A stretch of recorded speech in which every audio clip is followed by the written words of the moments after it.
এ কি? এ তো বাঘের খালে শিয়াল মামা। তবে রে বেটা, আজ আমি ওকেই দেখব। দেখি এই জঙ্গলে আমার চেয়ে শক্তিশালী কে এসেছে। মহারাজ, মনে হয় ওই পাশের গুফাতেই থাকছে। কারণ আমি যখন ওই গুফার পাশ দিয়ে আসছিলাম তখনই আমাকে তাড়া করেছিল। আচ্ছা, তোমরা কেউ ভয় পেও না। আমিও দেখছি একটা বাঘ মানুষের মতো দাঁড়িয়ে কিভাবে চলে। বলেই সিংহ মহারাজ গুফার দিকে যেতে লাগে।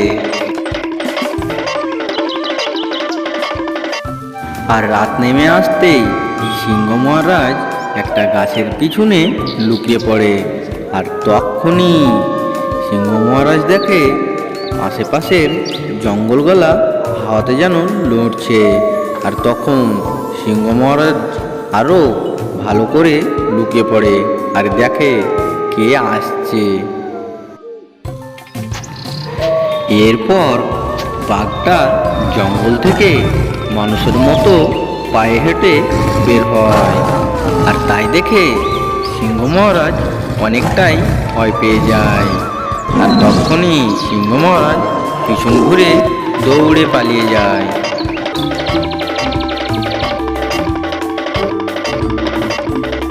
সিংহকে পালাতে দেখে বাঘটা খুব খুশি হয় আর আনন্দেতে নাচতে লাগে।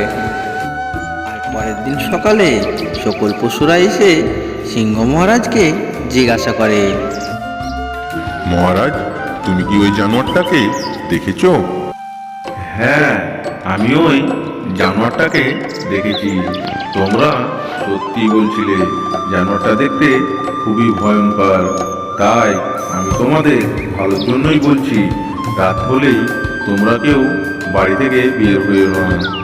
সিংহ মহারাজের কথা শুনে ছাগল বলে, এ কি? এ তো দেখছি সিংহ মহারাজ প্রচুর ভয় পেয়েছে। পশুরা সিংহ মহারাজের কাছ থেকে চলে যায়। আর সিংহ মহারাজ তখন ভাবে, না, এইভাবে বসে থাকলে আর কিছু করা যাবে না। এর কিছু না কিছু উপায় বের করতে হবে।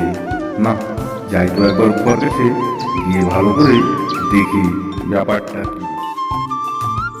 বেশ কিছুক্ষণ বসে থাকার পর সিংহ মহারাজ দেখে গুফার ভেতরে একটি শিয়াল প্রবেশ করে।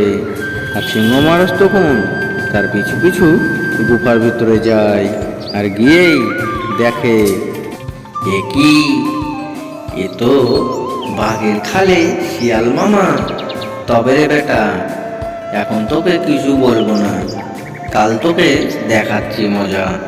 বলেই সিংহ মহারাজ গুফা থেকে বের হয়ে হতেই সকল পশু পাখিদেরকে ডেকে বলে, শোনো বন্ধুরা, আমি ওই মানুষের মতো দেখতে বাঘের সঙ্গে লড়াই করতে চাই। তোমরা কাল সকালে ওকে এখানে ডেকে নিয়ে আসবে। ঠিক আছে মহারাজ, তাই হবে।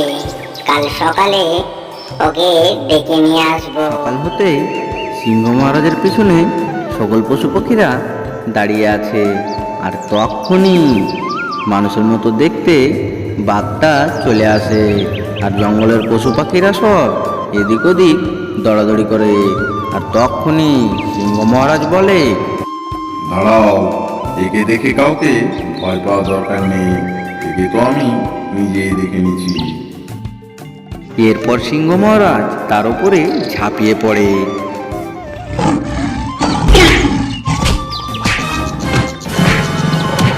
অনেকক্ষণ মারধর করার পর সকল পশুরা দেখে বাঘের খালে শিয়াল মামা।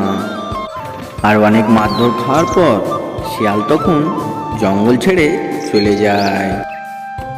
আর জঙ্গলের পশু পাখিরা সব সিংহকে আবার রাজা বলে মানে। সিংহ